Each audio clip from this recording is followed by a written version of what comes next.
Hey, how's everybody doing? I hope you're doing well. I'm doing better than I was. Um, Early, no, it was last night. Last night, of course, I was out working on the fence most of the day. Got most of it uh, put up. I got the post, the rest of the posts and stuff put up yesterday, and got the one section along the side done. So that all I had to do today was along the front, go over to the house and make the gate and put the gate up. But last night I went to take Kiwi out, and of course, since part of it was still open, I took her out on a leash, and we walked out. I kind of held it's a retractable leash, so I kept it kind of short until we got out there, and then I normally let her, take it out to its length, which she did, no problem. And then she kind of cocked her head a little bit, and then of course the neighbor dog behind me, mouthy dogs. They bark at everything. Unprovoked, they just bark nonstop if they're outside. Well, they started barking, so she took off before I was like prepared. So I tried to go around because I got like a fence part around my deck. Go around that to try to keep up with her. Didn't get proper footing. Obviously, she pulled me along. She's very powerful, and I ran into one of the posts. Scraped my arm all up. Disclaimer: this is a little gross. See, whole arm sore. At first, I thought maybe it was broke or fractured. But it's feeling a lot better now. Like if I press on it, it's feeling a lot better than it was last night. But yeah, that was painful. I openly admit. And I came in and washed it off real good, put antibiotics on it. I did some hydrotherapy on my arm. In case you're wondering what that is, my version of hydrotherapy is alternating. I normally just run it underwater. Rather than just doing compresses. But I run it under hot water until it starts where it's stinging until, before it does any damage because of the heat. But when I start to feel it, then I immediately switch over to cold water. Let it run a couple seconds and then put my arm under, or my arm, my finger, whatever it is, underneath that, alternate back and forth a little bit. I don't know why, but it seems to help alleviate the pain. And I've noticed that, like, as far as like bruises and cuts and stuff like that, they seem to heal quicker. Maybe it's my imagination, but that's what I've always done, and it seems to work. So that's what I do. But yeah, so that was fun last night. But today I did get the fence done. And the initial fence, I've got one little spot on the gate that I need to plane down or cut a little bit off one of the pickets. So it'll fit up there and cover the gap, because I'm putting pickets on the inside too. It'll cover the gap between the outside ones, but still leave room for the handle to where it won't get caught up on the latch. So that's the main last thing I knew for the fence to be complete. The other thing I'm doing is that I'm going to come back around. I don't know whether I'll get it all finished before it gets too cold or not. I'm going to try to. I might be able to knock it all out this next weekend. But I'm basically going to do pickets on the inside. I think I've said this before, but pickets on the inside between the posts, but I'm going to, like where it's on the deck, I'm going to cut them down by 1.5 inches so that they actually sit 1.5 inches lower on the inside, and then when I'm staggered over the gaps or the seams of the outside ones, it'll give kind of a scalloped effect.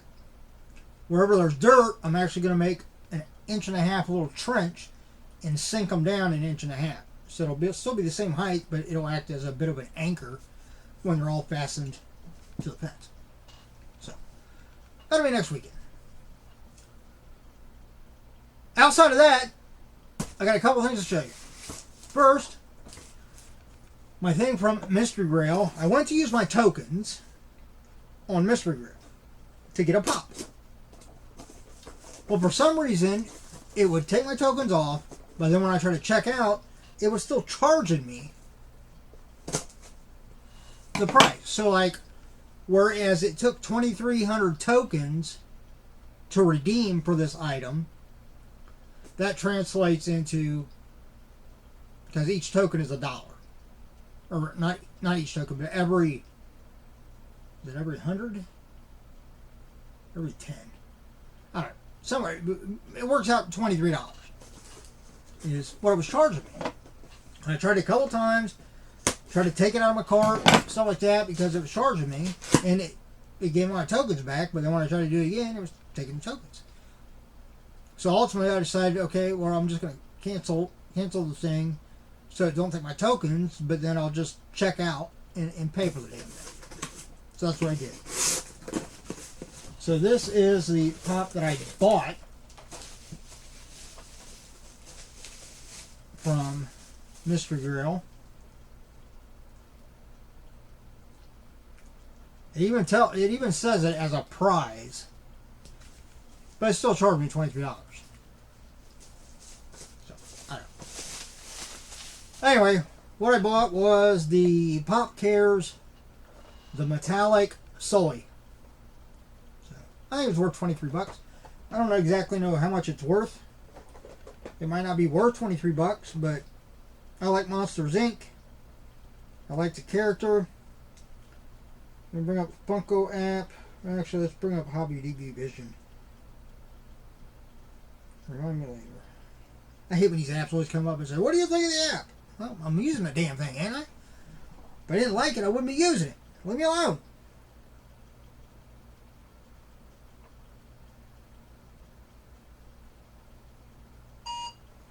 Like, I don't have time to be answering your goofy ass questions. Alright, so if it comes up, it's a little slow. Alright. Alright. It's clocking in at $18 is what the value is on it. I would imagine it'll go up over time because it's metallic. Yeah, I mean, it is that Pop Cares thing. It's like charity or something, like, right? It's still worth it though. So, there's that. Now the other thing we're going to do is a mystery to me, other than the fact that I know it is comic books. This is my mystery mail call, which is a monthly subscription box of comics from ComicTom 101. You can find him on most social media. He does have they do have him and I think it's another guy have a YouTube channel. But they put out this mystery mail call. Little box. I think it's normally got like 4 or 5 comics in it, and a lot of times they are variant issues. Some of it exclusive to ComicTom. So they come packaged in this nice little mailer inside of another box, and then they come in this nice black bag. See which way is which. Okay, they are right side down, or downside right, or however you want to put it. Alright, so here this would be the cheat sheet. So you scan that. I'll hold up there again, in case you want to bring up the cheat sheet while I'm going through them. And then it's always got like a little like art print on the back of it. I can't remember whether I actually keep these things or not. First one. We've got Stanley the Snowman. This is a Scoot Comics variant. ComicTom 101. Oh, it's Scout. It looks like Scoot.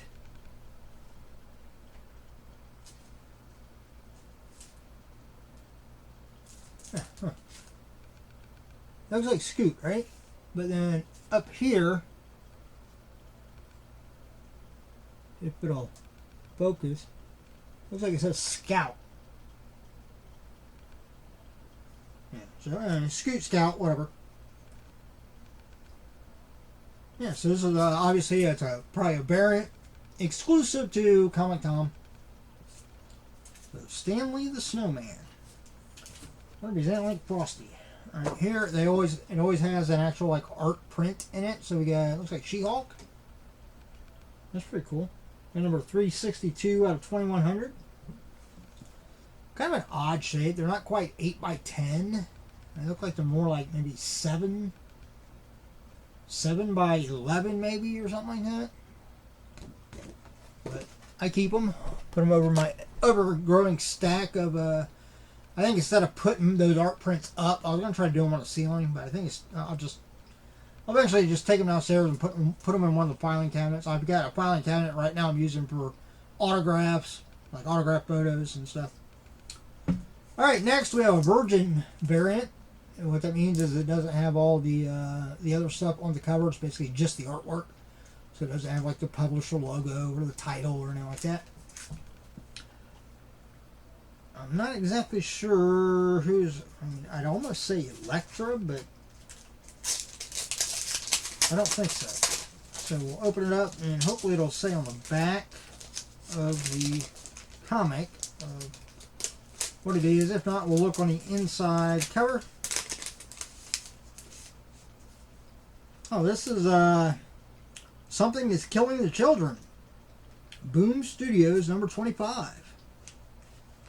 I've heard a lot about that line of comics. I haven't actually read any of them. Cool. Next, we have another Virgin variant. Kind of a monochrome cover. Again, I'm not even going to take a guess at what this one might be. So we'll do the same thing. Open it up. And look. This is a ComicTom 101 Mill Geek Comics. Exclusive cover. It's Dynamite Comics. I have to open it up and see what the actual... It is Lady Hell.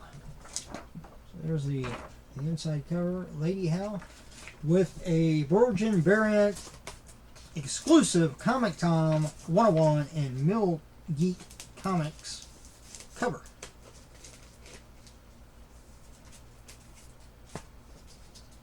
Lady Hell. Next. Oh wow, that's pretty cool. It's like a zombie. Maybe a Walking Dead. Or Marvel Zombies. Alright.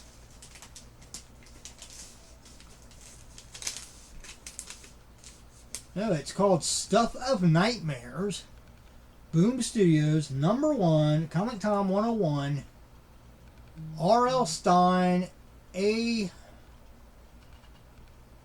Kaplan, and Roman Titoff. That's a really cool cover. Yep. Stuff of Nightmares. Created and written by R.L. Stein. Probably pretty good though. Stuff of Nightmares, The Monster Makers, Part 1. Illustrated by A.L. Kaplan. Colored by Roman Titoff. Lettered by Jim Campbell. Got some talent behind this comic. There we go. Stuff of Nightmares. And the last comic is a Marvel Gambit versus Mystique. The Sentence is Death. Direct edition, number 21. That is pretty cool. That's probably a pretty good matchup to see like in live action. And who knows? Eventually, maybe we will. You know, now that they got free reign and they can start introducing the X-Men. Gambit definitely is one that I would like to see some justice done. I did like the Gambit in I forget what X-Men movie it was where he was in it for a little while. But yeah, he's been one of my favorite X-Men forever. Obviously Wolverine You know, I love Wolverine too. But yeah, Gambit, you just never. I mean, I think there's so much potential if you get the right person to play Gambit. Hopefully we'll be seeing them eventually. Probably won't be for a couple more years. Although Marvel might sneak one in there, and they might, you know, because everybody's been clamoring for the X-Men for so long that they might keep it really hush hush.